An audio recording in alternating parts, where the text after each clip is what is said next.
Hi friends, ಎಲ್ಲರಿಗೂ ನಮಸ್ಕಾರ. ಇವತ್ತಿನ ನಮ್ಮ ವಿಡಿಯೋದಲ್ಲಿ ನಿತ್ಯಾ ಮೆನನ್ ಅವರನ್ನು ಯಾಕೆ ಬ್ಯಾನ್ ಮಾಡಿದ್ದಾರೆ ಎಂಬುದರ ಬಗ್ಗೆ ನಿಮಗೆ ತಿಳಿಸಿಕೊಡ್ತೇನೆ. ದಕ್ಷಿಣದ ನಟಿ ನಿತ್ಯಾ ಮೆನನ್ ಮುಖ್ಯವಾಗಿ ಮಲಯಾಳಂ ಚಿತ್ರಗಳಲ್ಲಿನ ಕೆಲಸಕ್ಕಾಗಿ ಹೆಸರುವಾಸಿಯಾಗಿದ್ದಾರೆ.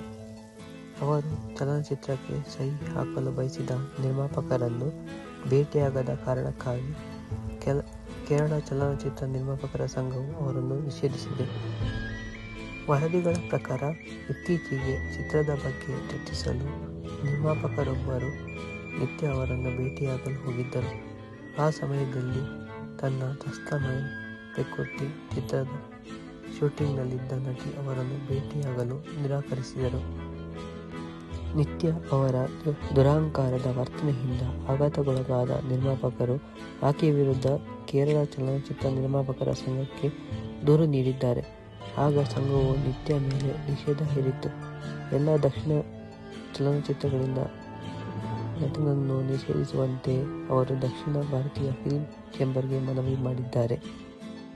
ಪ್ರಮುಖವಾಗಿ ಮಲಯಾಳಂ ಚಿತ್ರಗಳಲ್ಲಿ ಕೆಲಸ ಮಾಡುವ ಮೂಲಕ ಖ್ಯಾತಿ ಪಡೆದಿರುವ ದಕ್ಷಿಣ ನಟಿ ನಿತ್ಯಾ ಮೆನನ್ ಅವರನ್ನು ಚಿತ್ರಕ್ಕೆ ಸಹಿ ಹಾಕಲು ಬಯಸಿದ್ದ ನಿರ್ಮಾಪಕರನ್ನು ಭೇಟಿ ಮಾಡದ ಕಾರಣಕ್ಕೆ ಕೇರಳ ಚಲನಚಿತ್ರ ನಿರ್ಮಾಪಕರ ಸಂಘವು ಅವರನ್ನು ನಿಷೇಧಿಸಿದೆ. ನೀವೇನಾದರೂ ನನ್ನ ಚಾನಲನ್ನು ಸಬ್ಸ್ಕ್ರೈಬ್ ಮಾಡಿದ ಅಂದರೆ ಸಬ್ಸ್ಕ್ರೈಬ್ ಮಾಡಿ ಮತ್ತು ಬೆಲ್ ಐಕಾನ್ ಅನ್ನು ಕ್ಲಿಕ್ ಮಾಡಿ. Thank you for watching.